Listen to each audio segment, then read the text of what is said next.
Hi, storylines and reviews here. Today I am going to explain the American science fiction comedy film called Idiocracy. Spoilers ahead. Watch out and take care. The premise of the movie is set in the year 2005. At the beginning of the movie, it is narrated that human evolution is at a turning point. Most science fiction theories predict that the future of humans is going to be more advanced with smarter people. But because humans are already on the top of the food chain, their evolution takes a turn for the worse. People grow dumber with time. In such conditions, the U.S. Army librarian Corporal Joe Bauers is approached by his seniors proposing him to be a part of an important experiment. Joe, who had planned to stay a librarian till retirement, is annoyed, but he has to follow the orders. Then, we are taken to a private meeting between some high-ranking military officials. General Collins presents his ideas to the other officers. He says that the scientists have invented a human hibernation pod that can preserve human beings for an indefinite amount of time. It is so humans can preserve their finest men at their prime and revive them in the time of need. They have chosen Joe to be the first test experiment because he is the most average man in the military and has no immediate family. Similarly, they also required a woman for the experiment, but they didn't have a perfect fit in the military. Hence, Collins chooses a prostitute named Rita. He shows the officers pictures of him and Rita's manager upgrade partying together, making everyone in the room uncomfortable. He ends the presentation by saying that the subjects will be put into the pods tomorrow and the experiment will go on for a year. Since the experiment is highly classified, the officials present in the room aren't allowed to share the information with anyone. The next day, Joe and Rita are together in a waiting room. Joe introduces himself and asks Rita what sector she is from. Not wanting to reveal that she is a prostitute, Rita says that she is a painter. Then, both of them are put on 4 and into 2 human hibernation pods. Rita freaks out and tries getting up, but Joe assures her the scientists know what they are doing. He tells her they will only be inside for a year, so it will be perfectly fine. At last the two are sealed inside the pods. However, things start to go wrong when Officer Collins is arrested in an attempted prostitution ring. Along with him, Upgrade is also arrested for being the ringmaster of a prostitution ring. Hence, now no one is there to look after the hibernation pods. Because of a scandal, the military base is closed and the building the pods are in is demolished. Joe and Rita lie dormant in the pod as the years pass. Although things look bad for the two, they are even worse for mankind. Humans begin to evolve stupider at a frightening rate. The chart of average intelligence goes downhill with time.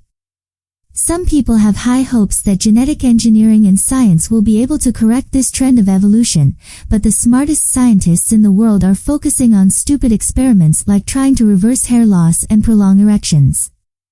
In the meantime, the population explodes and intelligence continues to decline until the year 2505. All these years, people aren't able to solve basic human problems like garbage disposal. So the garbage has been stacked for centuries with no plan whatsoever. This creates the Great Garbage Avalanche of 2505. And one day, a massive garbage landslide causes Joe's hibernation pod to end up in a random house. Joe gets out of the pod dizzy and confused.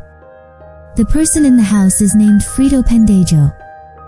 Frito completely ignores a pile of garbage and a stranger in his house and continues watching weird shows on TV. He only gets up to ask Joe to not make a noise. We see that his couch also has a toilet so he wouldn't have to get up time and again. He then kicks Joe out of the window.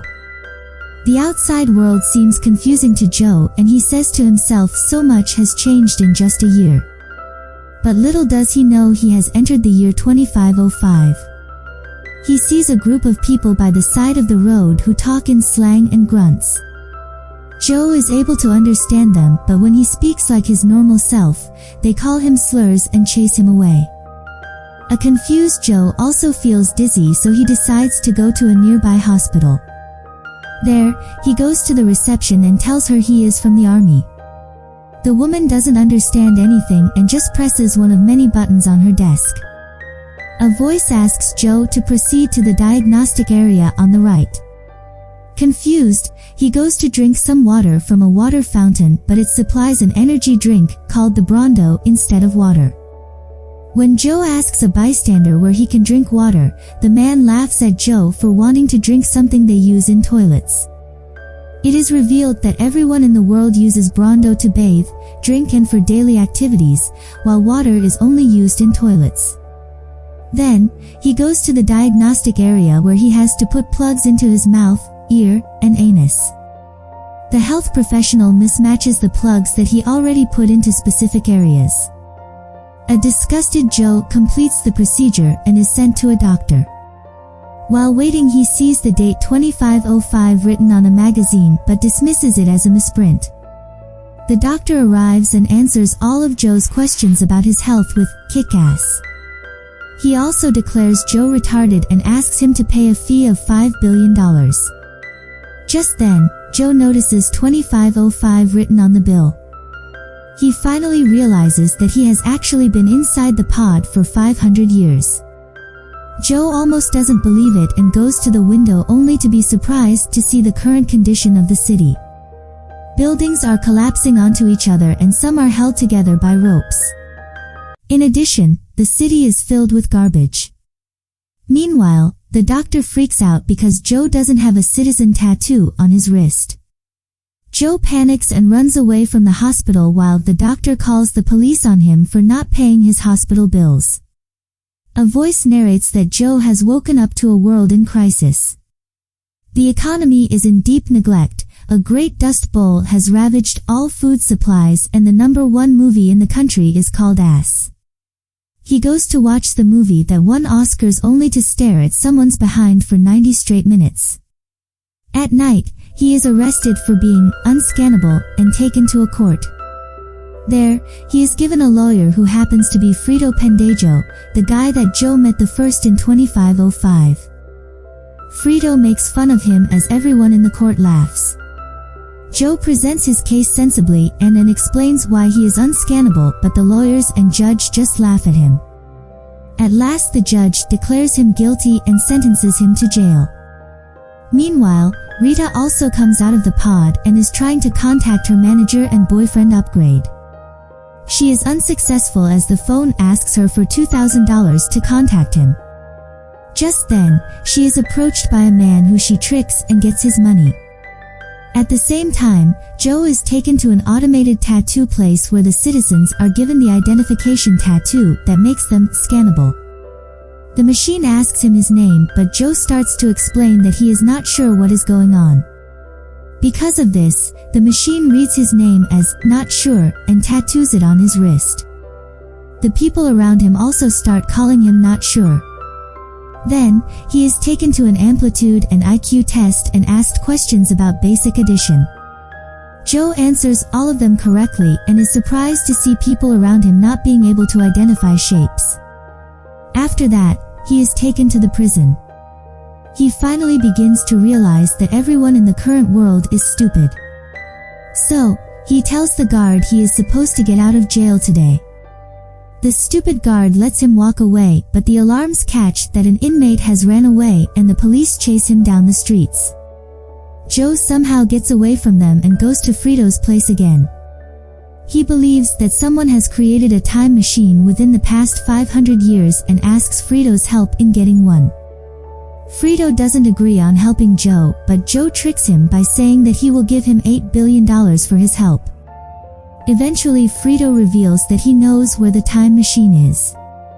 Just then, the police knock on the door looking for Joe. The two run away through the window and drive to the museum. On their way, they meet Rita, who is still scamming the same guy. Rita gets in the car and is worried that Upgrade will come looking for the money she owes him, still oblivious that he is already dead. As they drive, something from outside the car scans Joe's wrist and the police are notified of his location. The car's battery runs out and they get out of it. Right after, the police approach the car and fire at it. Soon, a bunch of people join and start to fight. Joe, Frito, and Rita run away in hopes of getting to the time machine. Joe then takes the two to Costco, which is now the center of all trades. He even claims to have studied law in Costco. As they wait for the metro, Rita goes to the bathroom.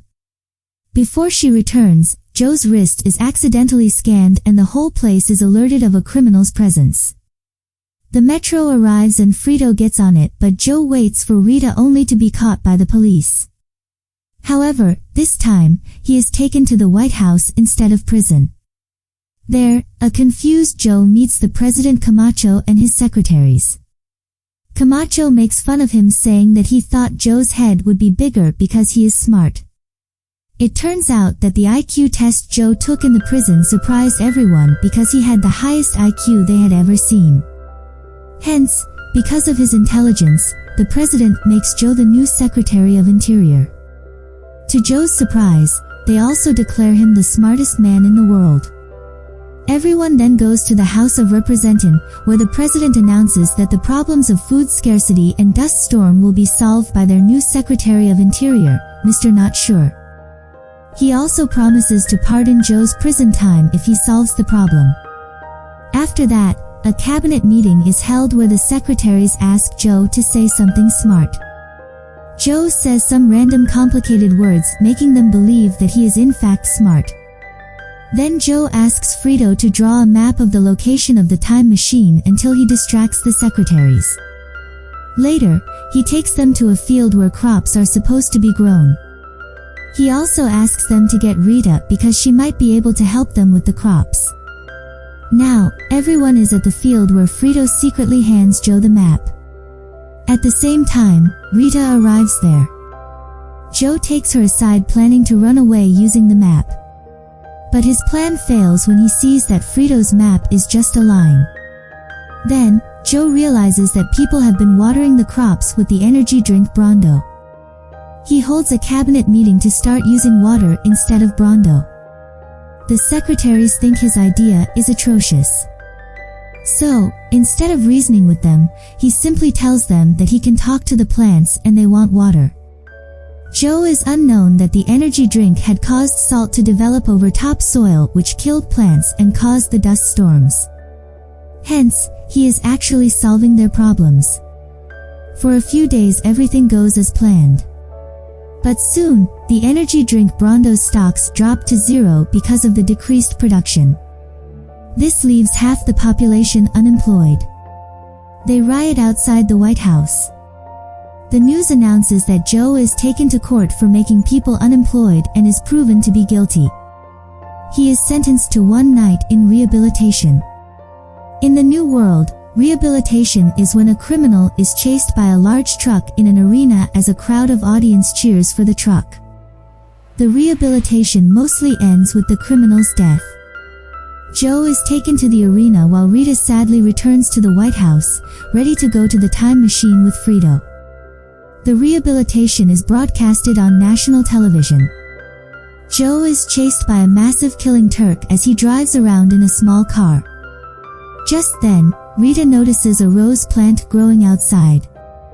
She realizes that Joe's idea to water the plants had worked and asks Frito to take her to the arena. She plans to broadcast the crops on the television so Joe's punishment would be pardoned. Meanwhile, Joe is still trying to save his life from the death truck. Rita reaches there on time and bribes a cameraman to go with Frito and film the growing crops. She then goes to the monitoring room and takes over the control panel. Frito finally gets to the field and films the crops. The clip is broadcasted on the large screen. Seeing this, President Camacho saves Joe from being killed and pardons his punishment, making the crowd erupt in cheers. Now, everyone is at a frat party in the White House.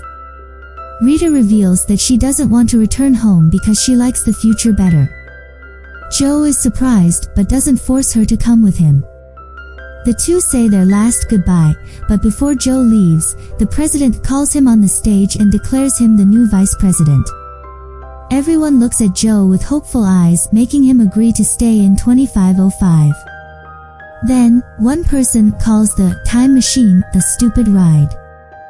Frito takes a confused Joe to the machine and it is finally revealed that the time machine is actually a children's ride.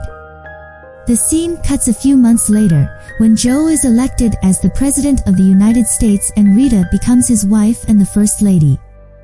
Under his leadership, a new era dawned and people hoped that humans could once again be smart. He even has 3 kids with Rita who are said to be the smartest kids in the world. Subscribe for more videos like this, turn on the notification, and leave a like to help the channel out. Thanks for watching.